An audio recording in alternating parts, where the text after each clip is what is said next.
자, 이재명 정부의 대미 외교 관련한 얘기를 좀 중점적으로 다뤄보겠습니다. 우리가 앞에서도 한번 네. 다루긴 했는데 너무 열받잖아. 이메일로 취소당하고 지금 막 어디야?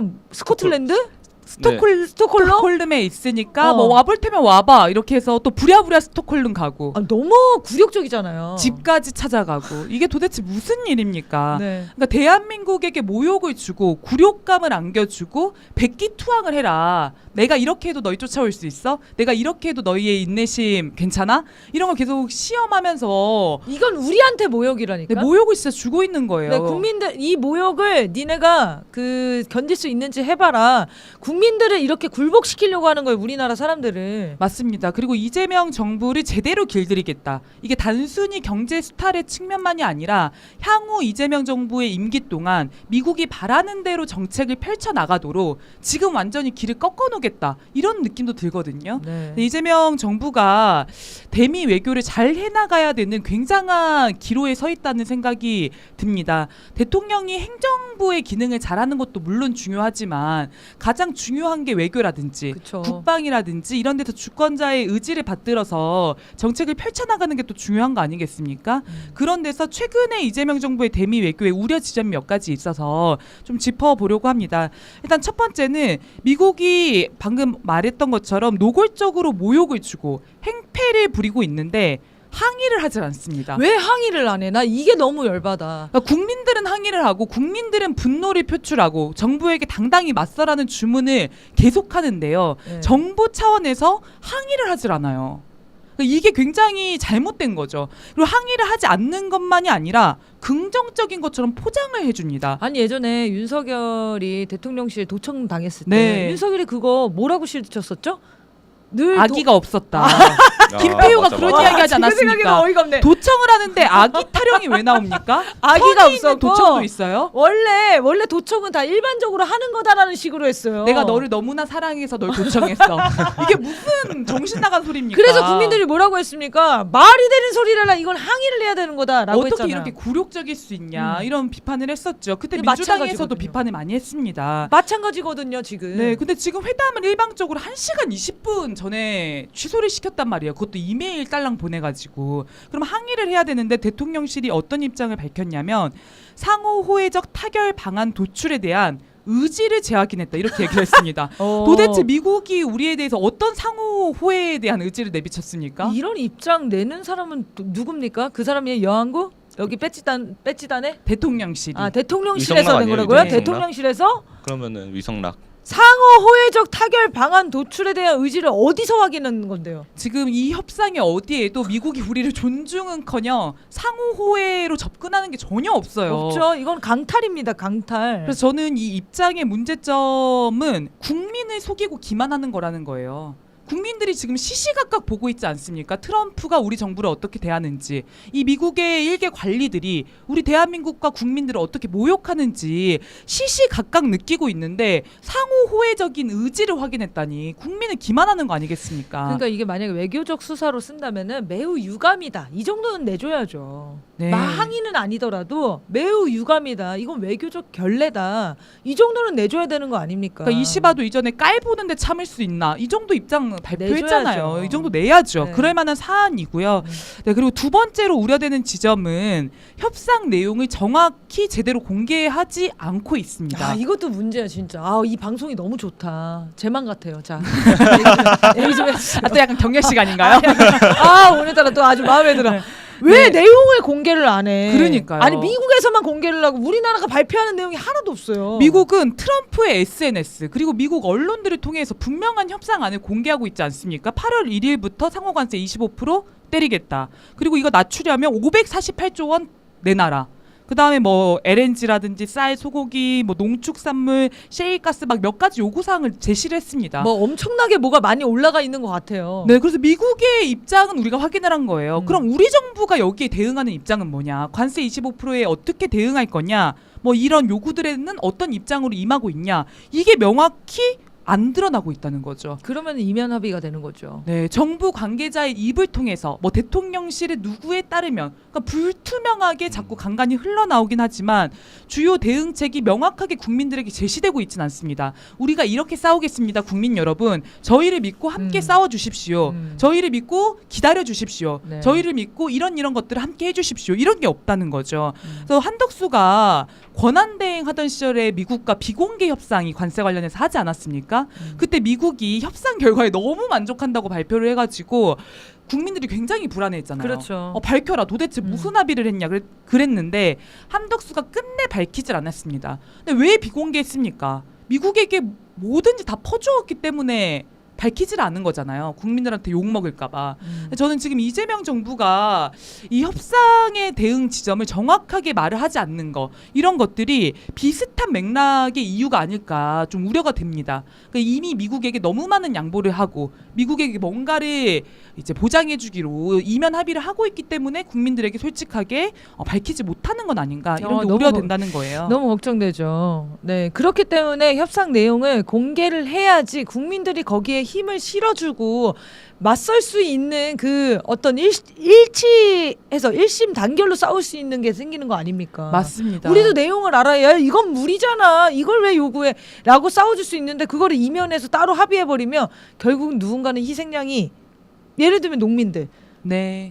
불안하죠. 농민들 입장은 지금 완전히 불안해요. 결국 농민들을 희생양 삼아서 또 예전에 한미 FTA처럼 그런 협상들을 굴욕적인 협상들을 진행하고 있는 게 아닐까라고 우려하고 있지 않습니까? 네, 이거는 국민을 어떻게 보면 희생양으로 방관자로 그다음에 정부가 정한 걸 일방적으로 수용해야 되는 객체로 만드는 협상 전략일 수도 있는 거거든요. 이거는 국민주권 정부에 걸맞지 않습니다. 맞습니다. 그래서 이런 게 또 우려가 되는 거고요. 세 번째로는 최근에 한일 관계를 강조하는 모습을 보이고 있는데 이게 미국의 우려를 불식시키기 위해서 이 한미일 동맹이라든지 이런 걸 수용하기 위해 일본에게 계속 제스처를 보내는 걸로 보여요. 이것도 굉장히 우려스럽다는 겁니다. 조현 외교장관이 지금 첫 방문지로 일본을 선택했다는 거 아닙니까?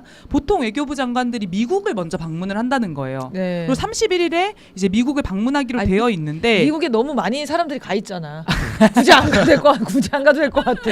그래도 외교부 장관이라고 하는 상징적 인물이 미국이 아니라 일본에 방문하는 것 자체가 굉장히 이례적인 이것도 일인데 독특하네요. 네, 왜 방문을 하냐? 첫 통화도 지금 일본 외무상이었거든요.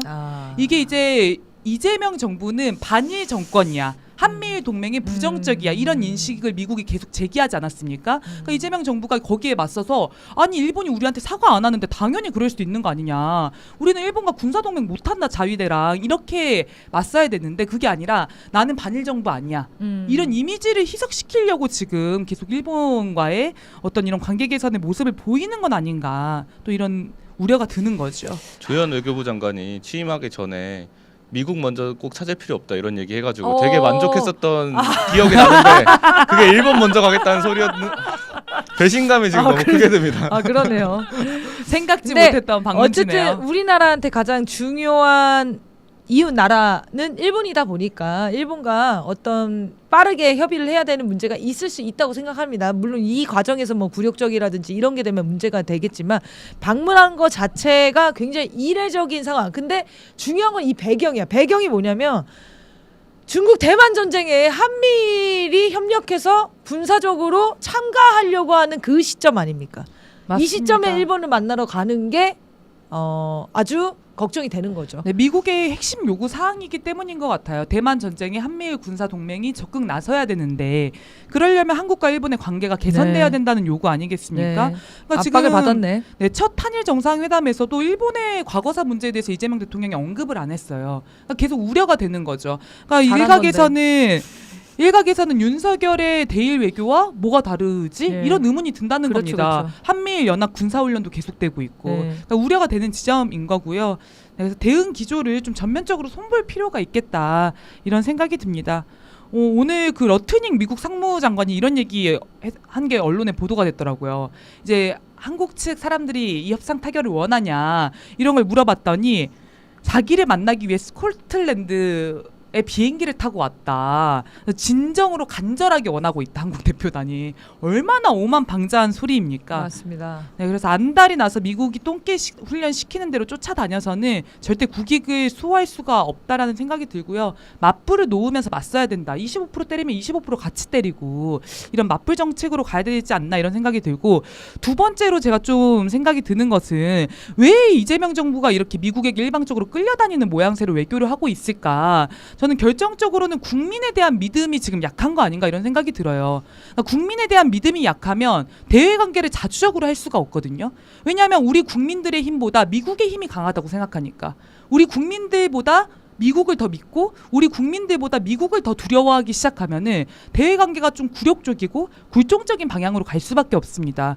국민 주권 정치 이것을 철저하게 견지해야지만 대외 관계에서 자주를 또 견지할 수가 있다 이런 생각이 듭니다. 네, 우리 댓글에 과한 의심은 하지 맙시다. 외교적 부분은 결과를 봅시다 하시는 우리 행복한 잼님의 의견이 있었는데, 외교적 부분은 결과를 보면 늦어요. 결과가 나오기 전에 적극적으로 의견을 개진해야 된다고 생각하고요. 그리고 현실적으로 우리가 힘이 없기 때문에 외교의 모든 것들을 투명하게 공개하기 힘든 부분이 있을 것입니다. 저는 이것도 아까 방금 얘기했지만 국민들을 믿고 싸우면은 투명하게 공개 안 할 이유가 없는 겁니다. 굴욕적으로 협상할 거 아니잖아요. 그게 기조일리가 없잖아요. 그런 국민들에게 미국의 부당한 압력과 압박에 대한 얘기들을 흘리는 방식으로 하든 막 여러 방식이 있지 않습니까? 그 작전을 잘 짜서, 예를 들면 뭐 예전에 개헌 관련해서 김민석 총리가 개헌 관련한 담당을 하고 개헌 얘기만 했잖아요. 이재명 대통령은 그때 당시에 얘기가 거의 안 했습니다. 그런 역할 분담을 할 수 있는 거 아닙니까? 그래서 우리가 방법을 알려주자는 거예요. 지금 정부에서 너무 압박을 느끼고 갈팡질팡하는 상황이면은 국민들을 확실히 믿고 공개하고 국민들과 함께 싸우는 방식이 가장 강력한 협상 카드가 될 거라는 거죠. 자, 그 얘기로 취지를 이해해 주시면 될 것 같고요. 네, 그리고 지금 뭐 예전에 생각해 보면 노무현 전 대통령이 반미 좀 하면 어떻냐, 사진 찍으러 미국 가지 않겠다 이런 이야기 한 적 있지 않습니까? 근데 객관 환경으로 놓고 보면 노무현 전 대통령 때보다 환경이 훨씬 좋거든요. 세계가 미국 중심으로 돌아가던 상황에서 다극화되는 세계 질서로 이제 가고 있고, 미국의 힘도 상당히 약화됐고 국민 주권 의식도 비약적으로 성장하지 않았습니까? 그래서 이재명 정부가, 이재명 대통령이 얼마나 국민을 믿고 당당하게 임하느냐가 결정적으로 이 문제를 넘어설 수 있는 어떤 선택지가 될 것이다 이런 생각이 듭니다. 네. 네, 그리고 마지막으로는 저는 좀 어려움과 손해도 감수해야겠다는 결심이 필요한 것 같아요. 이것도 국민을 믿어야 돼. 네, 맞습니다. 이게 국민을 믿지 못하면 그렇게 그 어려움과 손해, 그 다음에 그게 어떤 정부의 지지율 하락 이런 걸로 생각이 들거든요. 네, 근데 당연히 그럴 수 있거든요. 당연히 그러니까 그럴 수밖에 미국의 없죠. 이해와 요구와 대한민국의 이해와 요구가 완전히 충돌하고 있잖아요. 근데 우리는 우리의 국익을 지켜야 되기 때문에 이걸 미국한테 계속 어필할 수밖에 없고, 그럼 상당히 관계가 껄끄러워지겠죠. 미국이 원하는 대로 수용할 수가 없으니까. 그리고 필요하면 협상판을 우리가 먼저서 파기할 수도 있는 거 아닙니까? 네. 우리가 손해를 일정 기간 보더라도 안고 가겠다라는 결심까지 필요한 거예요. 근데 그걸 하기 위해서는 말씀하신 것처럼 국민들을 믿어야지만 그게 가능하다는 거죠. 같이 네. 싸울 수 있습니다. 맞습니다.